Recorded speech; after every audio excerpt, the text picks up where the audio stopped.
चलिए, देखिए आज का जो हमारा चैप्टर है इसके रिलेटेड हमने एक टॉपिक पहले पढ़ा है सतीश चंद्र से, जिसका नाम था गवर्नमेंट, सोसाइटी एंड इकोनॉमी। ठीक है, इसमें एजुकेशन और अदर सारे एस्पेक्ट आपने कवर किए थे। ये उसी की कंटिन्यूटी में है। इसका नाम है लाइफ एंड लाइवलीहुड, उस दौर में कैसी हुआ करती थी। देखिए, जब आपकी कंट्री में महमूद गजनवी के समय से शुरू होकर के खिजर खान, जो उस समय में तैमूर के द्वारा अपॉइंट किया गया था, पंजाब के रीजन का गवर्नर हुआ करता था। यही दो पर्सन हम ले सकते हैं ना, टू एंड पे, एक बिगनिंग एंड और एक एंड होने पर। तो महमूद ऑफ गजनवी के आक्रमण से शुरू करके जो 1000 एडी के राउंड स्टार्ट हुए से लेकर के खिजर खान जो 1414 में सैयद डायनेस्टी को इंस्टॉल करेगा, इसके पीरियड के दौरान जितने भी सेगमेंट्स इस्लाम के फ्लैग बेयरर्स के तौर पर भारत में आए हैं, खोलना, जितने भी सेगमेंट इस्लाम के फ्लैग बेयरर के तौर पे भारत में आए हैं, जैसे वो शुरुआत में देखें तो गजनवाइड हैं, देन घोरिड हैं, जिनको ऑल इन ऑल आप सेल्जुक तुर्क कहते हैं, तो जो तुर्किश है। फिर इनके अंदर रीजन बेसिस पर आप देखें तो चाहे अफगानी भी आए तो तुर्क हैं, देन अफगानी है, बाद में मंगोल भी आएंगे। इन सभी के भारत आने के बाद एक चीज ये हो जाती है कि भारतीयों पर कोई बहुत खासा असर नहीं पड़ता है इनके शासनकाल का। ये स्टेटमेंट ऑलवेज आपको अपने माइंड में रखनी है। उसका रीजन ये है, तीन रीजन है उसके। सबसे पहला रीजन ये है कि भारत उस समय बड़े पैमाने पर बस रहा था विलेजेस में, पहला रीजन। और विलेजेस इनकी रीच में नहीं थे सल्तनत रूलर्स के, क्योंकि ये एक अर्बनाइज्ड किंगडम्स हुआ करती थी। ये अर्बन एरिया से ऑपरेट करते थे, क्योंकि नंबर में ये बहुत कम थे और इनके सर्वाइवल में अगर देखा जाए उस टाइम पर इन्होंने जो अपना अपरेटस बना रखा था वो मोर ओवर एक मिलिट्री स्टेट था, जिसमें इनका पर्पस सिर्फ और सिर्फ अपने सर्वाइवल के लिए रेवेन्यू कलेक्ट करना है, और उस रेवेन्यू से सिर्फ और सिर्फ डिफेंस एंड एनालॉगस ऑर्गेनाइजेशंस, जो उनसे जुड़ी हुई ऑर्गेनाइजेशंस हैं, उन्हें मेंटेन करना, कि ताकि ये लोगों को रेवेन्यू पे करने के लिए ओबीडियंट बना सके। That's it.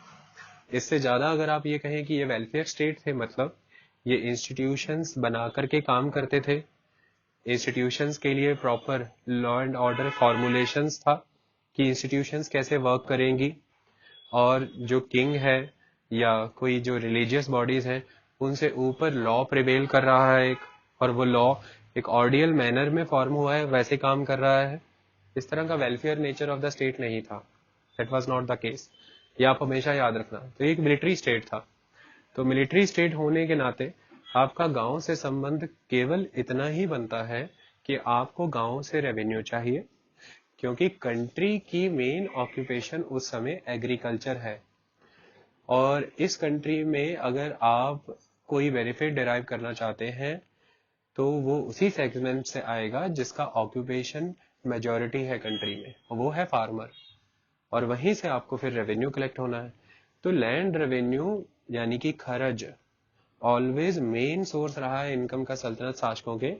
बस इसी चीज ने संबंध बनाए हैं शासक के गांव के लोगों के साथ, अदरवाइज और किसी लेवल पर आपको वो दखल नहीं दिखेगा जो मुगलों के समय में आपको नजर आना शुरू होगा गांव की लाइफ में। और मुगलों को बेटर वे में हम कह सकते हैं कि एक कंप्लीट इंडियन गवर्नमेंट्स उन्होंने स्टैब्लिश करी हैं, जो गांव से अपना बेस रखती हैं और आगे बढ़ाती हैं खुद को। उसके लिए ग्राउंड प्रिपेयर की है तुर्किश सुल्तानों ने, वो आज के लेक्चर में कवर हो जाएगी। तो कुल मिलाकर के एक मिलिट्री नेचर का स्टेट मेंटेन करके केवल रेवेन्यू कलेक्ट किया, और उसके लिए जो मशीनरी अपॉइंट की है उसकी तनख्वाहें निकालनी है, यहाँ तक सल्तनत के शासक का अपना सीमित दायरा है।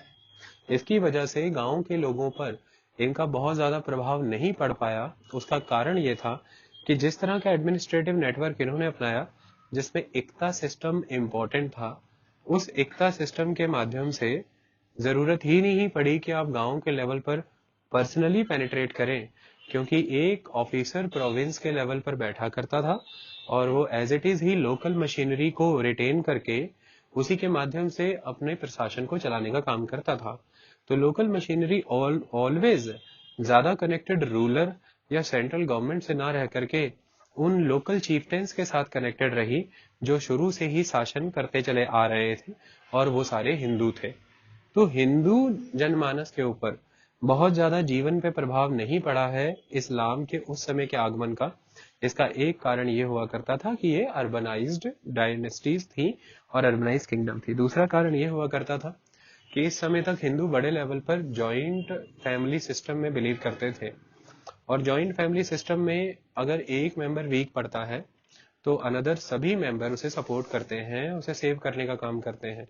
इस जॉइंट फैमिली सिस्टम की वजह से इस्लाम जो है उस लेवल पर पेनिट्रेट नहीं कर पाया आम जनमानस के घरों के अंदर, उन्हें तोड़ या कमजोर नहीं कर पाया, क्योंकि एक मेंबर बहकता है तो 4 से 5 मेंबर घर के खड़े हैं उसे संभालने के लिए। न्यूक्लियर फैमिली सिस्टम नहीं हुआ, जॉइंट फैमिली सिस्टम हुआ। इसी ने भारत के विलेजेस को बचा करके रखा, जिसकी वजह से इस्लाम और इस्लाम के फ्लैग बेयरर्स ज्यादा डीपली उन घरों तक नहीं पहुंच पाए। तीसरा कारण यह हुआ करता था कि highly closed end conservative society of the India. Rajput period के समय से ही सोसाइटी काफी लोकलाइज्ड एंड कंजर्वेटिव हो चुकी थी। विलेजेस काफी सेल्फ सफिशिएंट हुआ करते थे, जिसमें उनको किसी आउटसाइडर की नीड ही नहीं है। उनका ताना बाना इतना स्ट्रांग है आपस में, और वो इतने के रिजिड और रिस्ट्रिक्टेड हैं विलेज लेवल पर, कास्ट सिस्टम इतना स्ट्रांग कर रखा है कि इन सारे कारणों से इंटरेक्शन नहीं है बाहर की सोसाइटी से, और जब इंटरेक्शन ही नहीं है तो किसी तरह के कोई आपको इंटरेस्ट भी नहीं है कि हम उन चीजों को जाने, सीखें, समझें, उनमें घुस जाएं। ये नहीं हो पाया, इसकी वजह से भी उस लेवल पर समाज में परिवर्तन नहीं ला पाए ये शासक जो इनको लाने बनते थे उससे जितना इनका रूल हुआ करता था। तो इस बात को आपको बेशक ही याद रखना है कि majority of the country level पर किसी तरह के कोई स्ट्रॉन्ग इम्प्रिंट डाल पाने में सल्तनत शासक सफल नहीं हो पाए, और उतना प्रभावित आम जनमानस को नहीं किया। लेकिन फिर भी अब प्रभावित किया है भारत को, तो ग्राउंड्स बनाई है बहुत सारी, और उन ग्राउंड्स को समझने की कोशिश करते हैं जिन पर आने वाले शासक एक नए भारत को निर्मित करेंगे। अगर इंटरमिंगलिंग हुई है तो ही ऐसा हुआ है कि 16वीं सेंचुरी में जब बाबर भारत आता है तो वो डिफाइन करता है इसको हिंदुस्तानी वे ऑफ लाइफ कह के। याद रखिएगा, ये बाबर के द्वारा शब्द इस्तेमाल किया गया है कि there is a Hindustani way of life in India, मतलब एक फ्यूजन एड्रेस कर रहा है, वो कल्चरल फ्यूजन हुआ है इस्लाम और हिंदुइज्म के बीच में। तो वो उसने नोटिस किया है, वो कैसे अचीव हुआ है उसे समझने का प्रयास करते हैं। उसके पहले समाज समझ लेते हैं, दोनों तरह के हिंदू समाज और इस्लाम समाज को समझते हैं। पहले इस्लाम के समाज को समझने की कोशिश करते हैं। देखिए, जो इस्लाम की सोसाइटी हुआ करती थी, इसमें एक चीज इंपॉर्टेंट हुआ करती थी, जो नोबिलिटी की क्लास है, जो नोबल क्लासेस हैं। अदरवाइज इस्लाम में आपको कोई बहुत ज्यादा डिविजन्स नहीं दिखेंगी सिवाय सुन्नी और शिया के। लेकिन अब भारत में आने के बाद भारत का प्रभाव इस्लाम पे काफी हो रहा है, ये आपको दिखना शुरू हो जाएगा। वो कैसे, वो मैं अब आपको 1 बाय 1 समझाता हूँ। इस्लाम में लोगों की डिवीजन इस बेसिस पे रहती थी कि वो किस एथनिक स्टॉक से आते हैं, किस रीजन से हैं। जैसे अफगानी है क्या, तुरान है क्या, तुर्किश है क्या, एबिसीनियन है क्या, सीरियन है क्या, पर्शियंस है क्या, इराकी है क्या। जिस जिस रीजन से है इस रीजन पर आप उनको आइडेंटिफाई कर लेते थे। एक इस तरह का डिवीजन बस रहता था।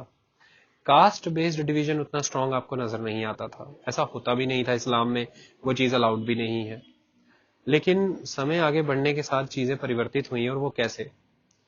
मंगोलों के आक्रमण बार बार सेंट्रल एशिया और वेस्ट एशिया पर हो रहे थे, जिसकी वजह से इन रीजन से भारत आना मुश्किल हो गया था बहुत सारे इस्लामिस्ट लोगों का। जब एक बार मंगोल वहां पर आ गए, उसके बाद इंडिया ने खुद को मंगोल्स के कंपैरेटिवली क्लोज किया, अपने borders, north western frontier border को क्लोज किया कि अब इस रीजन से एंट्रीज अलाउड नहीं करनी है, अदरवाइज मंगोल को इनरोड मिल जाएगा। तो ऐसे में फिर क्या होगा? तो जब स्टॉक वहां से नहीं आ रहा है तो फिर आपके पास ऑप्शन बच जाता है कि आप बड़े पैमाने पर यहीं से लोगों को यूटिलाइज करें। तो बड़े लेवल पर भारत में फिर उस समय में हिंदूज को कन्वर्ट किया गया। तो जो हिंदू कन्वर्ट्स हुए हैं उनकी एक खासियत है अब हिंदू हिंदुस्तान में पहले से ही एक सोशल ऑर्डर फॉलो करता आ रहा है। उस सोशल ऑर्डर में ब्राह्मण, क्षत्रिय, वैश्य, शूद्र का कंसेप्ट है। ऐसे में हर वर्ण से हिंदू कन्वर्ट होंगे, चाहे वो वैश्य भी है, चाहे शूद्र भी है, तो क्षत्रिय भी होगा। तो जो क्षत्रिय यानी कि जो राजपूत हिंदू कन्वर्ट हुए इस्लाम में, जो वैश्य कन्वर्ट हुआ और जो शूद्र कन्वर्ट हुआ, इन सभी ने कन्वर्जन के बाद भी अपनी पुराने रिलीजन और उनके से जुड़े हुए कस्टम, कल्चर एंड मैनर को इन कॉन्टिन्यूटी में रखा, क्योंकि सदियों से वो इनके अंदर है। जैसे राजपूतों के द्वारा कन्वर्जन के बाद भी ये रूल फॉलो किया गया कि वो कभी भी अपनी कम्युनिटी से बाहर मैरिजेस नहीं करते थे। तो इस्लाम में ये चीज आ गई अब, क्योंकि अब राजपूतों ने इस्लाम अपना लिया है, तो अब वो इस्लामिस्ट है, वो मुसलमान है। तो मुसलमान अब, एक नया मुसलमान ये प्रैक्टिस फॉलो करता है कि वो वैसा बिहेव कर रहा है जैसा भारत का एक हिंदू राजपूत कर रहा है। अब वो राजपूत तो पहली बात रहा नहीं, अब हो गया वो मुसलमान, लेकिन वो बिहेव कर रहा है भारतीय राजपूत जैसा।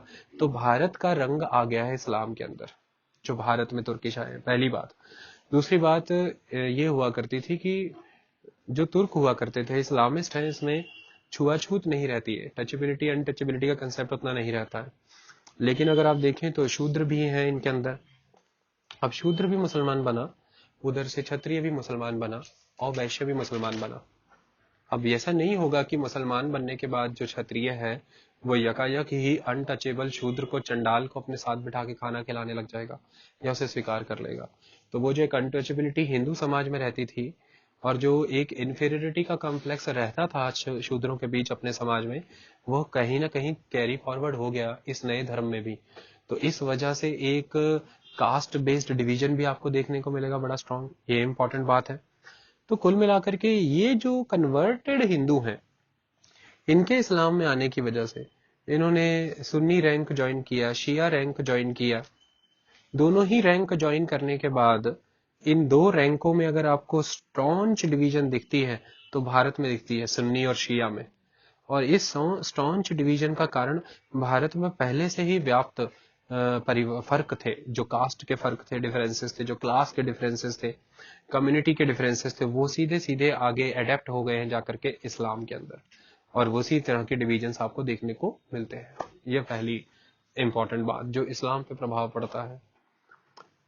सेकंड एस्पेक्ट इस्लाम के अंदर आपको देखने को मिलता है कि क्योंकि ये एक अर्बन बेस्ड सोसाइटीज थी, और अर्बन बेस्ड सोसाइटी में एक बात बिल्कुल जाहिर है कि डिस्ट्रीब्यूशन ऑफ इनकम काफी अनइक्वल रहेगा।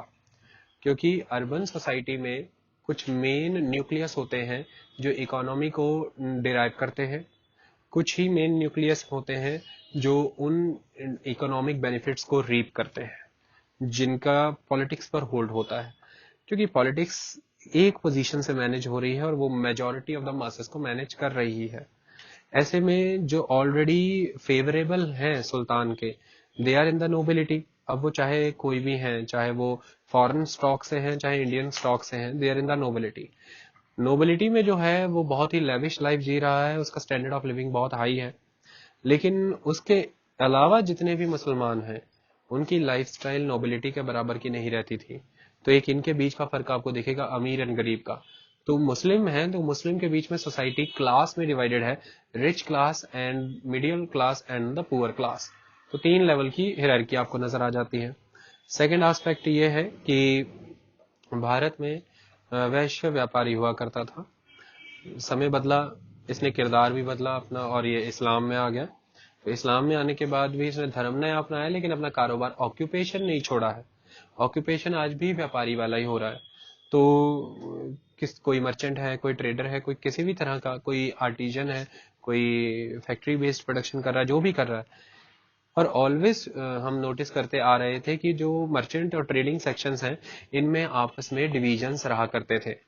तो इस्लाम में आने के बाद भी ये लोग जब इस्लाम में कन्वर्ट हुए, इस्लाम में ये नेचुरल डिवीजन्स ऑक्यूपेशन वाले आगे कंटिन्यू कर गए। जैसे थोड़े समय में आगे आप देखेंगे तो जो निचले सेक्शन से, शूद्र से, artisans, leather workers, Potter workers, ये सारे वर्कर जब कन्वर्ट होंगे इस्लाम में, तो इस्लाम में भी अब आपको ये दिखने लग जाएंगे कि ये तरखान है, ये कुम्हार है, ये लोहार है, चरमकार है, और ये है वो, मतलब ऑक्यूपेशन बेस्ड डिवीजन। तो सोसाइटी लाइफ, अर्बन लाइफ होने का एक प्रमाण ये भी फिर हुआ कि अर्बन एरिया में जिस तरह के ऑक्यूपेशंस परफॉर्म किए जाते थे पहले के हिंदुओं के द्वारा, अब उनके द्वारा इस्लाम धारण कर लिया गया, तो अब उनके द्वारा ये जो ऑक्यूपेशनल डिवीजन है ये अभी भी ब्रेक नहीं की गई, लेकिन एक रिलीजन ने एक्सेप्ट कर लिया है तो वो इस्लामिक सोसाइटी का मेंबर बन गया है। तो ये एक हाई लेवल डिवीजन आपको नोटिस होगा। तीसरा एक इम्पॉर्टेंट एस्पेक्ट अब ये है कि क्योंकि हम एक आउटसाइडर कंट्री में आए हैं, फॉरनर है, और ऐसी फॉरनर कंट्री में आने के बाद you can not survive unless until you are having sympathy and complete confidence of your community. तो ruler cannot survive with the support and love and affection of their masses.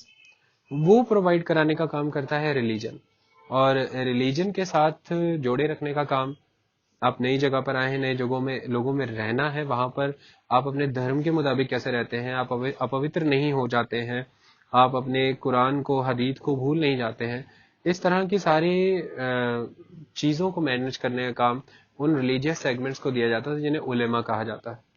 तो समाज में एक वर्ग उलेमाओं का होता था।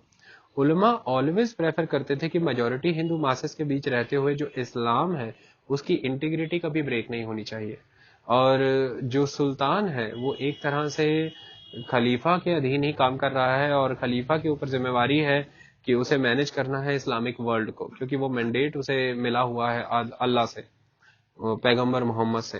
तो एक तरह से उलेमा ऑलवेज ये कंसीडर करता रहा कि जो सल्तनत शासक है ये एक ग्रेटर इस्लामिक वर्ल्ड का ही एक रूल पार्ट है, कि ग्रेटर इस्लामिक वर्ल्ड का ही एक पार्ट है। लेकिन सुल्तान ऑलवेज ये मानता रहा कि मैं अपने आप की एक इंडिपेंडेंट कैपेसिटी में बैठा हुआ हूँ।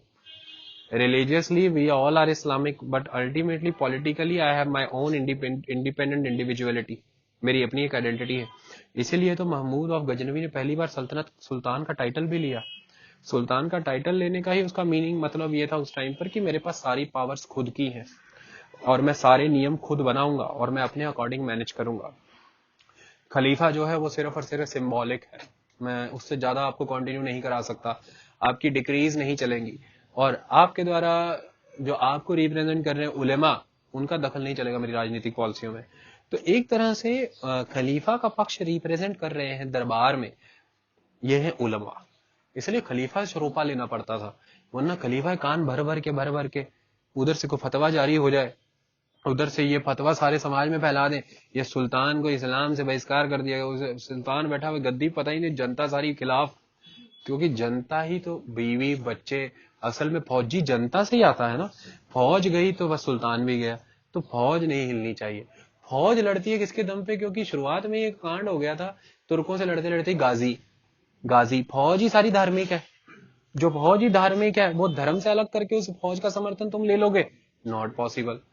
तुम युद्ध जिहाद के नाम पे करते हो, तुम फौज को गाजी बन के लीड करते हो, फौज तुम्हारे लिए जान, जो 10,000 जो 12,000 तुम्हें इब्राहिम लोदी के 1 लाख से लड़वाने में सफलता दिला सकते हैं, वो 12,000 इसलिए ऐसा क्योंकि धर्म के नाम पे काम हो रहा है, वो गाजी का मर्तबा रख के लड़ रहे हैं, वो धर्म के खिलाफ लड़ रहे हैं। वो तुम अधर्मी हो तो तुम्हें भी उड़ा देंगे, फिर अब तुम ही नॉन इस्लामिक बिहेव करने लग जाओ तो तुम्हें खत्म करने में समय। तो सुल्तान पे ऑलवेज इस उलेमा वर्ग का दबाव बना रहता था, उलेमा से उसे मैनेज करना होता था। तो इस तरह का एक सेगमेंट उलेमाओं को आपका नजर आता है इस्लामिक वर्ल्ड के अंदर। तो कुल मिलाकर के इस्लाम की जो पॉपुलेशन है इसमें देखते हैं हम, तो रीजन बेस्ड फॉरेनर स्टॉक है जो अलग अलग रीजन से है, इनमें जितनी भी हाई ब्रीड है वो सारी नोबिलिटी में हो गई है।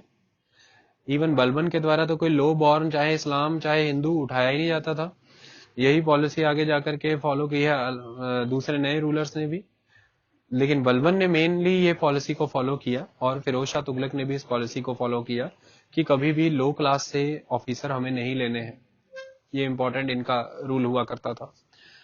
सेकेंड एस्पेक्ट आगे बढ़ते हैं तो हिंदूज आ जाते हैं, तो हिंदू में भी आप नए लेवल हाई लेवल के ऑफिसर्स ही रिक्रूट कर रहे हैं, या हाई लेवल की कास्ट या क्रीड के सेगमेंट को ही आप इंडक्ट कर रहे हैं।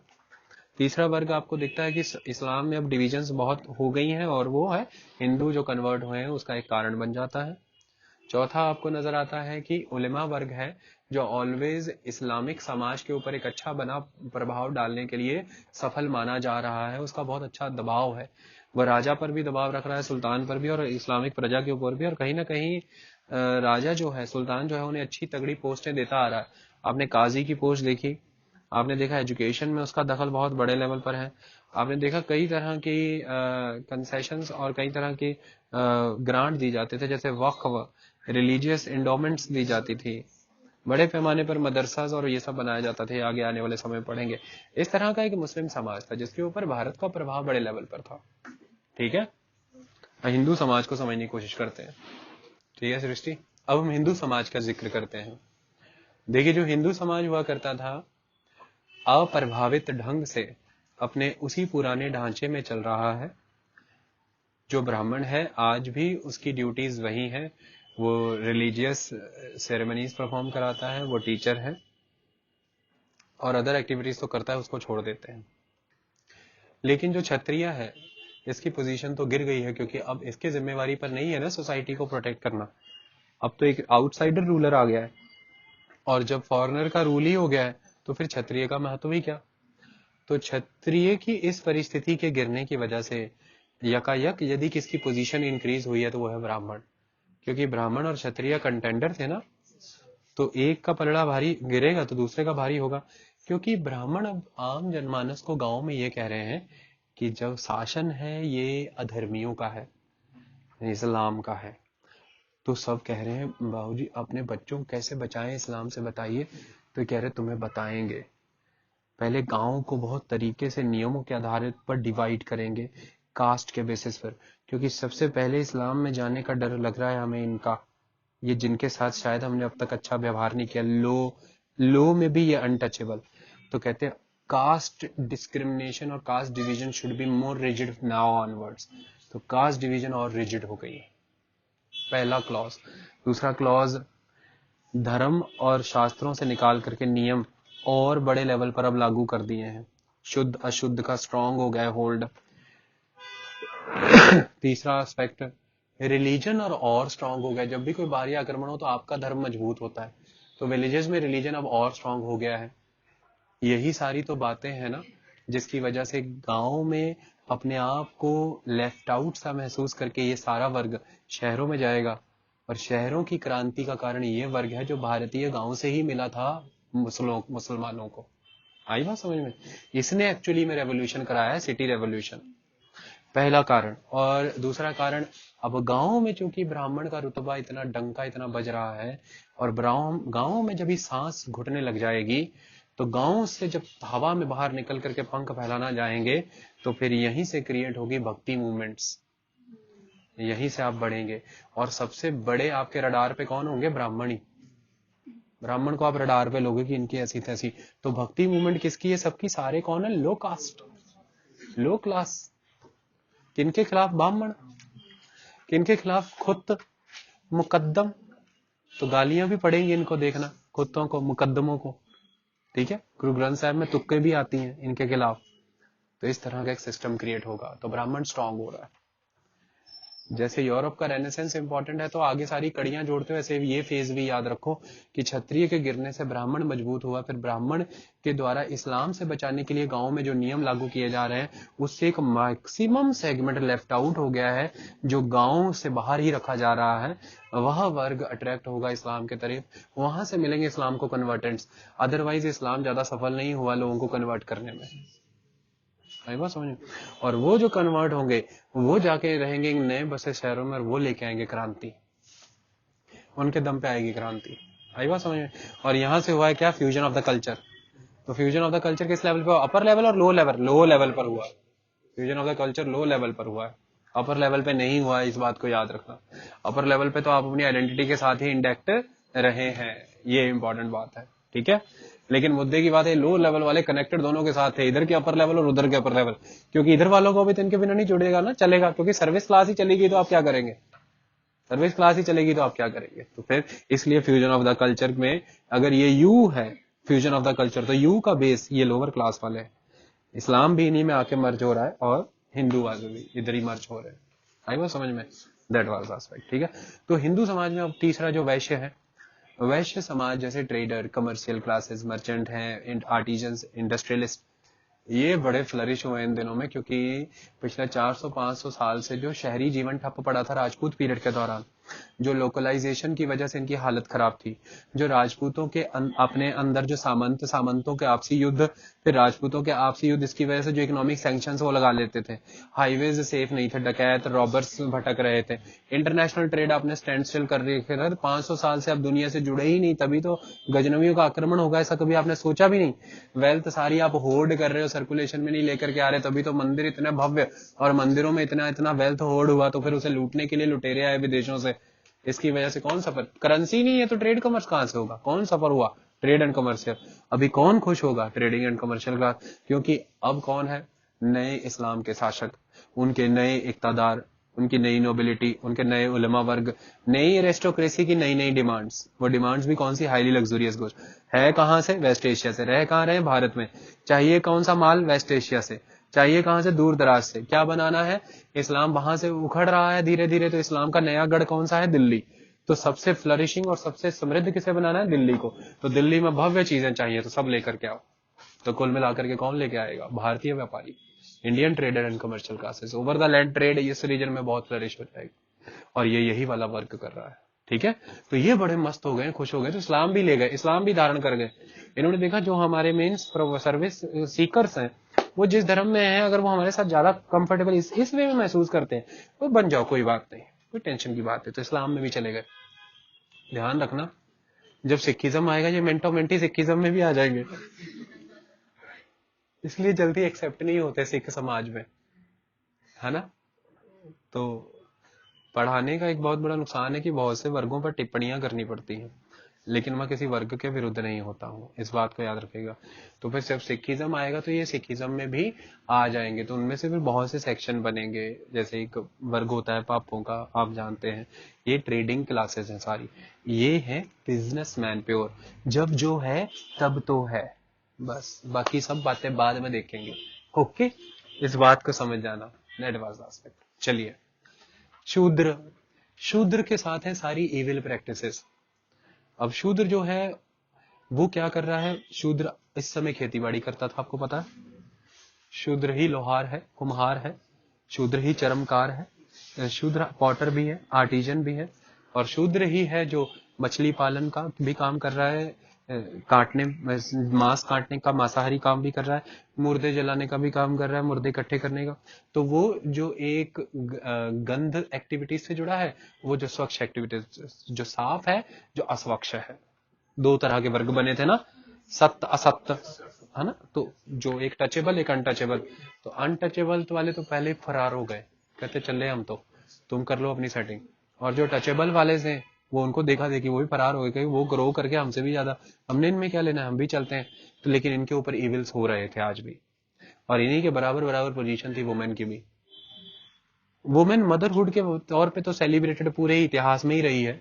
मदरहुड के तौर पे पता नहीं क्या ही सेलिब्रेट करते हैं, उसके बाद विडो होने के बाद तभी इज्जत नहीं, बेटी है तो इज्जत नहीं, माँ बनने वाले दिन ही बस इज्जत देते हैं, और उसमें भी तब मिलती है अगर माँ बन के जन्म वो दिया है, अदरवाइज इज्जत कोई नहीं, तो थपेड़े ही पड़ते हैं। आज का एक पैराडॉक्स मैं बहुत स्ट्रांग देखता हूँ ये मुझे कहीं से भी जस्टिफाइड नहीं हुआ आज दिन तक, किस ग्रंथ में, किस किताब में ये जस्टिफाई करते हैं। तो मुद्दे की बात, वुमेन के साथ इविल प्रैक्टिसेस है। विडो रीमैरिज रिस्पेक्टफुली होती थी इस्लाम में, लेकिन अब इस्लाम में बहुत सारे हिंदू कन्वर्ट्स इस्लामी हो गए हैं, तो विडो रीमैरिज वाला प्रेजुडिस इस्लाम में भी आया है पहली बार, पहले नहीं था। क्योंकि इस्लाम में कहा है का विडो, ये वो, वहां पे तो एकदम आपको पता है किनके साथ विवाह हुआ था पैगंबर मोहम्मद का, याद करिए, तो वो तो खुद ही विडो थी। जिस पैगंबर की खुद की मैरिज विडो के साथ हो रही है, तो फिर दिक्कत की ही बात क्या है, ये तो मुबारक चीज है उल्टा, है ना। तो अब ये हिंदुस्तान में जब घुसे हैं, तो विडो रीमैरिज वाला प्रेजुडिस आज इस्लाम में है, नोटिस कर लेना भारत के मुसलमानों को। बेवा है ऐसा कहते हैं, ये उनकी बेवा है, तो वो भी घूमती रहती सफेद पहन के, पहले ऐसा नहीं होता था। सेकंड, चाइल्ड मैरिज वाला कंसेप्ट ये इन्होंने घुसेड़ा उनके अंदर। अब इनमें क्या था कि इनको डर था कि इस्लामी आ गए, बच्ची को नाश कर देंगे जब बड़े होंगी, बचपन में ही शादीशुदा, तो इस्लाम में शरिया अलाउ नहीं करता किसी शादीशुदा पे हाथ डालना या नजर रखना।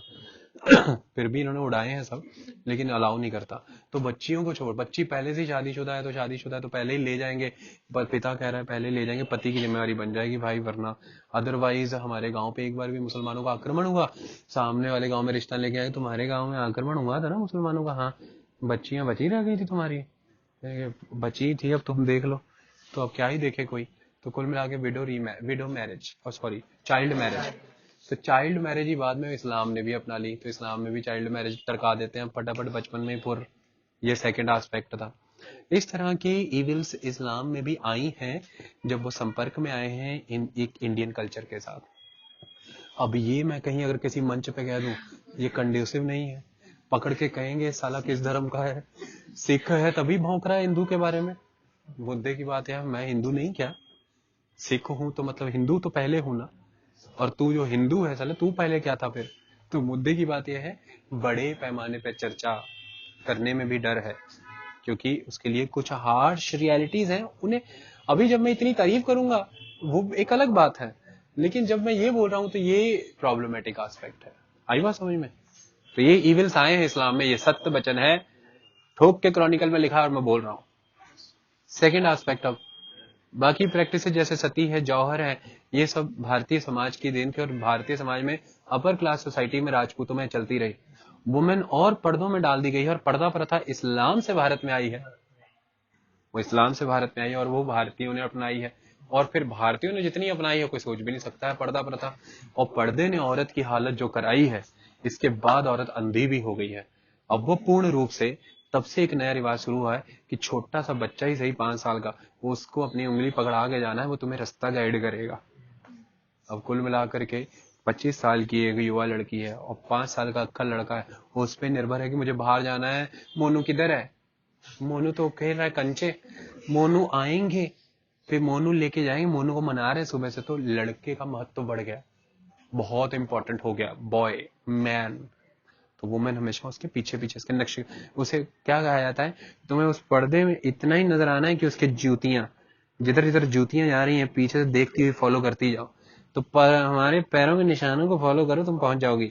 ऐसी शायरी भी हुई थी, शायरियां भी ऐसे होने लगी, तो पैरों के निशान फॉलो करते करते पहुंच जाती है। तो ऐसे में अभी कंसेप्ट आ गया कि पति जन्नत जाएगा तो जन्नत, पति दोजत में तो दोजत, नर्क भी उसके स्वर्ग भी उसके साथ, जिधर वो जाएगा जीवन मरण उसी के साथ। बस आई बात समझ में? आगे नहीं चलना, तुम्हें पीछे चलना। पर्दा प्रथा से हो गया, क्योंकि पर्दे में पर्दा आगे कैसे चलेगा, किसी को लीड कैसे करेगा, ऑलवेज फॉलो करेगा। That was it. इस पर्दे प्रथा ने बैंड बजा के रख दिया। ये आता है इस्लाम से, और ये दोनों ने ही जम करके फॉलो किया।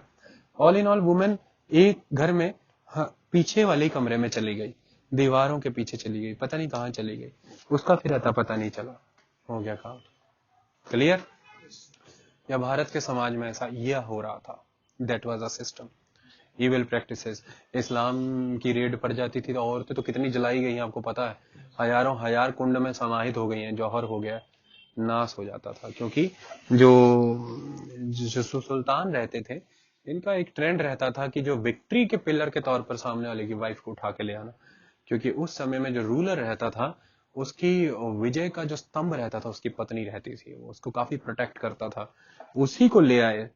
तो मतलब राजा तो हराया नहीं है, इज्जत ही उठा लाया उस साम्राज्य की। अब आगे फर्दर रूलर कभी नजर नहीं उठा पाएंगे, उन्हें बताओगे कि ये तुम्हारे बेटा इधर बैठी है, तुम्हारी दादी मम्मी, बगल में देखो कौन है, तो वो कहेगा अच्छा सोच के देखो जरा, है कि नहीं। बेटा युद्ध में नहीं मारा गया लेकिन बाप मारा गया है, उसकी वाइफ को उठा करके ले आए, अब उससे विवाह कर लिया, कल को बेटा मजबूत बना, उसने आक्रमण किया, उसे क्या दिखा रहे हैं, बेटा किस पे आक्रमण कर रहे हो, आप पे, अपनी मम्मी को नहीं मिलोगे, ये जो बगल में बैठा है हमने, हमारी वाइफ है, हम तुम्हारे क्या हुए बाप, तो रिश्ते में तो हम तुम्हारे बाप लगते हैं, हम पे आक्रमण करोगे, ऐसी फीलिंग। इतने में ही बंदा सेना के बीच में योद्धा खड़ा है एकदम खून से लथपथ तलवार से, और पूरी सेना के सामने उसे अपनी वाइफ दिखा रहा है, गले हाथ डाल के मम्मी को देख लो, सेना को भी मनोबल मिल गया, ये क्या महारानी जी की हालत। और वो कह रही है बेटा पिता पे आक्रमण मत करो, वो कहेगा मुंह बंद करो बकवास, पिता नहीं है मेरे। ऐसे में आपसी पारिवारिक लड़ाई शुरू हो गई। उधर से इनके सैनिक वो अपना तुर्किश पॉलिसी, घोड़े इतने तेज, इतने में गेम खेल जाते थे। तो पत्नी उठाने का गेम बहुत बड़ा था, छोटा नहीं था सिर्फ, बहुत बड़ा था। जब वेस्ट एशियन एक से एक इराकी, ईरानी, पर्शियंस, अफगानी औरतें हैं, वो कहीं से भी आ सकती हैं, नहीं क्यों राजपूत राजाओं की उठानी, क्यों इनके, वो उसका एक कारण दूरगामी होता, लंबा होता था। सदियों सदियों तक वो साम्राज्य पतन हो जाता था, खबरें फैलती थी, जब वो बच्चा गलियों में बोलती थी माँ ही चक के ले गए, ਇਹਦਾ बचा ही की, ਇਹਦਾ कुछ रहा ही नहीं, ਇਹਦਾ मम्मी ने चक के ले गए। वो बच्चे पे क्या बीतती होगी, वो एक बड़ा योद्धा बन ही नहीं पाता होगा, क्योंकि कोई उसे सिखाता नहीं होता होगा। कहते होगे बेटा तुम्हारी तो मम्मी को उठा के ले गए, अब तुम्हें हम क्या सिखाएं, हम बदनामी समाज से तरी पार कर दिए जाएंगे। तो दूर तक मारन का ढंग सी है, ਤਾਂ ਜਨਾਨੀਆਂ ਚੁੱਕ ਕੇ ਖੜਦੇ। ਇਹ ਭਾਰਤ ਚ ਪਹਿਲਾਂ ਨਹੀਂ ਦੇਖਿਆ ਕਿਸੇ ਨੇ, ਸਭ ਜਿਹੜਾ ਚੱਕ ਚੱਕ ਕੇ ਬੁੱਢੀਆਂ ਹੀ ਲੈ ਜਾਣ। ਆਈ ਗੱਲ ਸਮਝ ਚ, ਇਹ ਇੰਪੋਰਟੈਂਟ ਚੀਜ਼ ਆ। That was the important. ਕਿੱਦਾਂ ਉਹ ਵਿਆਹ ਕਰ ਰਹੇ ਸੀ, ਦੇਖੇ ਨਾ ਅਲਾਉਦੀਨ ਖਿਲਜੀ ਸਮੇਂ, ਕਦੀ ਗੁਜਰਾਤ ਚ, ਕਦੀ ਕਿਤੇ ਵਿਆਹ ਹੀ ਵਿਆਹ, ਆਪਣੇ ਲਈ ਆਪਣਾ ਮਨ ਭਰਿਆ ਮੁੰਡਿਆਂ ਦੇ ਕਰਨ ਲੱਗ ਪਏ ਸਾਰਿਆਂ ਦੇ, ਹੈ ਕਿ ਨਹੀਂ। ਔਰ ਬਾਅਦ ਦੇ ਵਿੱਚ ਆਕਰਮਣ ਹੋ ਰਿਹਾ, ਤਾਂ ਪਤਾ ਲੱਗ ਰਿਹਾ ਉਹਦੇ ਤੇ ਆਕਰਮਣ ਕਰ ਰਿਹਾ, ਉਹਦੀ ਮੰਮੀ, ਉਹਦੀ ਵਾਈਫ, ਉਹਦੀ ਮੰਮੀ, ਸਭ ਮਿਕਸ ਕਲਚਰ। ਜਿਹੜੇ ਬੱਚੇ ਪੈਦਾ ਹੋ ਰਹੇ ਸ਼ਮਸ਼ੇਰ ਬਹਾदुर, है कि नहीं। That was aspect. अकेले लेटे लेटे कई बार फन भी करते होंगे ना, कि क्या ही हम करते रहते हैं। वो जो पत्नी जिस राजपूत की उठा के लाए, उससे सीखते होंगे क्या करते होते थे तुम्हारे राजपूत पति, तो कितनी नॉलेज भी लेते होंगे कि कहाँ कहाँ क्या क्या कमरे हैं, बताओ, किले का भेद दो, ये वो सारा कुछ, बहुत कुछ। फिर कैसे कैसे शौक हैं। ये जो अपने फिरोज बामन शाह की, उसी भाषा में बात करूँ, तुम्हारी भाषा है, हिम्मत मत करना मेरी भाषा बोलने की। तुम्हें क्या लगता है मुझे कुछ आता नहीं, तो बताओ। Music and wine, everything.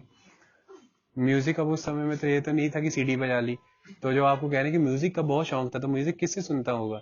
Music अपने अलग अलग स्टेट की वाइफ बिठा के कहता हो आज गुजराती सुनाओ, मराठी, पंजाबी, तो फिर इसी तरह के म्यूजिक चलते थे, है कि नहीं। ये सब एस्पेक्ट थे। सोच के देखो लेवल। चलो अब आगे बढ़ते हैं, ज्यादा भी लेवल ना सोचा जाए और दूसरी मेन बात को अब समझा जाए। देखिए कल्चरल लाइफ इस समय में एक बहुत इंपॉर्टेंट एस्पेक्ट है, और कल्चरल लाइफ में fusion of the culture was very important. एक बात को आप हमेशा समझना कि जब इस्लामिस्ट भारत आते हैं तो फ्यूजन ऑफ द कल्चर अलग अलग लेवल पे होता है। सबसे पहले शुरुआती समय में, क्योंकि उनके पास समय का अभाव रहता है, तो उनके द्वारा जो बिल्डिंग्स इरेक्ट की जाती हैं इंडिया में, यह बिल्डिंग्स मोस्टली हिंदू बिल्डिंग्स के र्यून पर ही खड़ी की गई। तो एक आर्किटेक्चर में आपको नजर आ रहा है फ्यूजन। आज भी आप जाकर के देख लीजिए, चाहे आप कुबतुल इस्लाम मस्जिद देख लेना दिल्ली की, आपको हिंदू आर्किटेक्चर महसूस हो जाएगा। और एक दो मस्जिदें हैं आज मैं बताऊंगा, उनको भी आप देखोगे इल्तुतमिश ने बनाई है, उनमें भी आपको हिंदू आर्किटेक्चर फील हो जाएगा। ये इंपॉर्टेंट एस्पेक्ट है। सेकंड एस्पेक्ट ये है कि फ्यूजन जो हुआ है कल्चर का, उसमें लैंग्वेज एक बहुत इंपॉर्टेंट एस्पेक्ट है। बहुत सारी लैंग्वेज इस दौर में विकसित होती हैं जो फ्यूजन की वजह से ही होती हैं, जैसे कि उर्दू है। और इस फ्यूजन के जो कंडक्टर्स हैं दो मेन, वो हैं हिंदू योगी समाज, और सेकंड है बड़े पैमाने पर सूफी समाज। तो सूफियों ने और योगियों ने एक दूसरे धर्म के लोगों को एक दूसरे के साथ जोड़ने का प्रयास किया है, क्योंकि इनकी अप्रोच न्यूट्रल हुआ करती थी, और दोनों ही वर्ग के लोग, हिंदू योगी है तो मुसलमान और हिंदू इक्वली उसे रिस्पेक्ट दे रहा है, सूफी है तो हिंदू और मुसलमान इक्वली रिस्पेक्ट दे रहा है। सूफियों के माध्यम से आपको विलेजेस तक जाने की भी अनुमति रही, तो इस्लाम को गांव गांव तक, जनमानस तक पहुंचाने का काम सुल्तानत ने नहीं किया, उलेमाओं ने नहीं किया, ये सूफियों ने किया है। क्योंकि ये मोर टॉलरेंट वर्जन था इस्लाम का, ये more relevant to the local conditions हुआ करता था, और ये मोर पर्पसफुल होता था। मतलब पर्पस है धर्म का लोगों को जोड़ना, लोगों को साथ लेकर के आना। तो जब यह धर्म आते हैं ना, और आने वाले समय में रामानंद, गुरु नानक, कबीर, मीरा, इनके द्वारा तो फिर इतना जबरदस्त इंटरमिंगल ऑफ द कल्चर हुआ, क्योंकि इनके द्वारा ये कहा गया कि यूनिफॉर्मिटी ऑफ ऑल रिलीजन है and equality of the God है। जब कंसेप्ट ही ये आ गया कि गॉड एक है, एक ओंकार ही है, तो फिर क्या अल्लाह क्या राम, सब एक। तो जब सबने देखा कि एक ही एक, हिंदू मुस्लिम सिख ईसाई आपस में सब भाई भाई, तो फिर तो बस सब ठीक है। यहीं से शुरू हुआ भारत का आज का सेकुलर समाज का तो सिखिज्म हुआ और भक्ति मूवमेंट के कुछ संप्रदाय हैं और सूफियों के मुझे इन्हें रिलीजन भी कहना ठीक नहीं लगता कि रिलीजियस मूवमेंट है, दे आर सेकुलर मूवमेंट्स, क्योंकि सिखिज्म एक काइंड ऑफ सेकुलर रिलीजन जो ये कह रहा है कि सारे धर्म एक और गॉड एक है, तो ये सेकुलरिटी हुई ना, ये रिलीजन थोड़ी ना हुआ। तो सेकुलरिस्टिक एस्पेक्ट दे दिया एक कि सभी का एक मिश्रण है, किसी भी फॉर्म में मान लो, देख लो क्या तुम्हें पता चलता है। इससे लोग और जुड़ गए, फिर वो आपस का वैमनस्य खत्म हुआ, बैर खत्म हुआ, टॉलरेंस क्रिएट किया गया सोसाइटी में, एक दूसरे को समीप लाया गया। फिर फ्यूजन ऑफ द कल्चर में बड़े लेवल पर लोकल कस्टम एंड मैनर्स को इंड्यूस कराया गया और वो भी संत समाज के द्वारा हुआ। जैसे इस दौर में आप देखेंगे तो बंगाल के इलाके में बड़े पैमाने पर संस्कृत का प्रचार होगा और फिर संस्कृत से बंगाल के टेक्स्ट निकल करके आएंगे। अलग अलग राइटर आपको दिखेंगे, चंडीदास दिखेगा, विद्यापति दिखेगा, कीर्तिवर्धन नजर आएगा।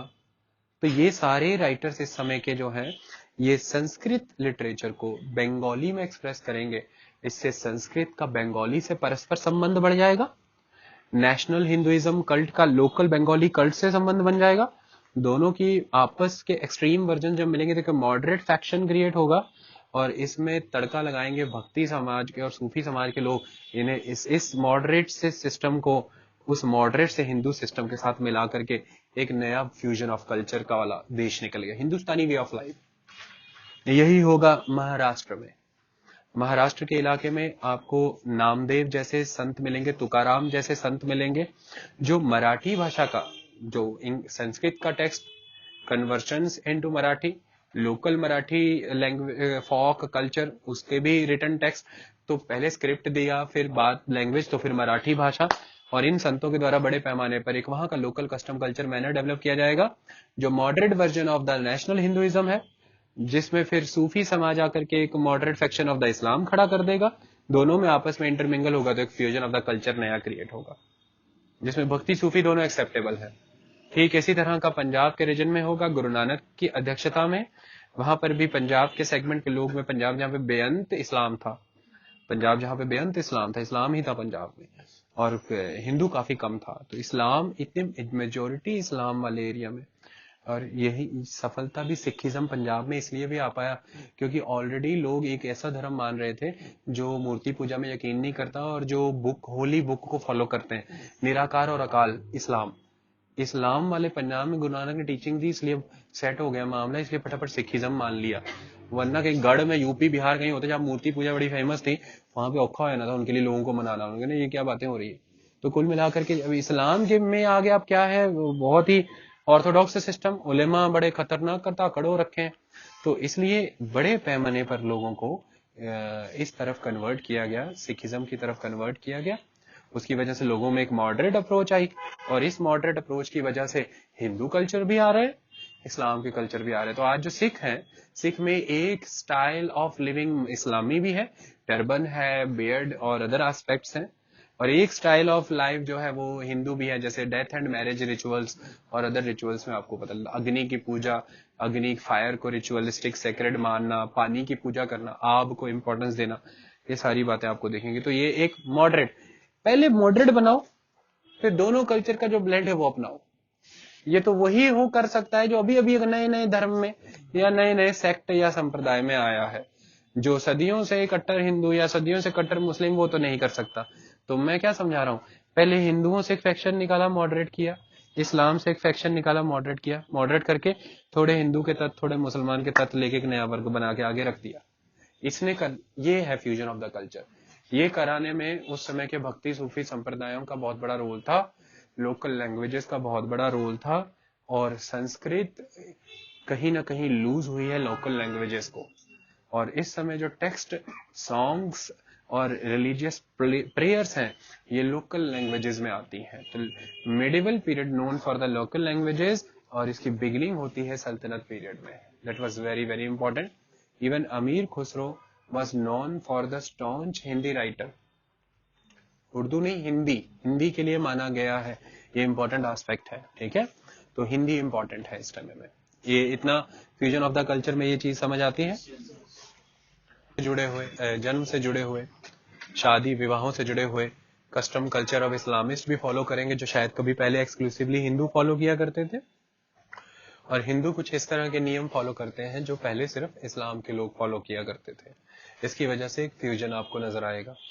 इसी फ्यूजन का सबसे बड़ा प्रमाण है, अब ध्यान से सुनना और समझना इस बात को, जो इस्लाम है इसमें total four school of jurisprudence है। 4 school of jurisprudence. Jurisprudence schools क्या होते हैं कि जीवन यापन कैसे करना है धर्म के दायरे में रह करके, उसके लिए नियमावलियां। जब भी कोई लॉ इंस्टीट्यूशंस नहीं है, जब भी कोई सुप्रीम कोर्ट नहीं है, तो ज्यूरिस्प्रूडेंस तो रिलीजन का ही होगा ना। तो रिलीजन का वो एस्पेक्ट जो ज्यूरिस्प्रूडेंस बन के आपकी डेली लाइफ को रेगुलेट कर रहा है, आपकी डीड्स एक्टिविटीज को रेगुलेट कर रहा है ना। आप नमाज नहीं भी कर रहे हैं तो लेकिन फिर भी एक आप इस्लामिक ज्यूरिस्प्रूडेंस में आ रहे हैं, आपको वो तो कवर करना ही करना है। इसी के बेसिस पर टैक्स लागू करता था एक सल्तनत रूलर। एक टैक्स बढ़ाने के लिए पहले सारे स्कूल ऑफ थॉट्स में से फ्लोट किया जाता था कि तर्कसंगत और जायज है।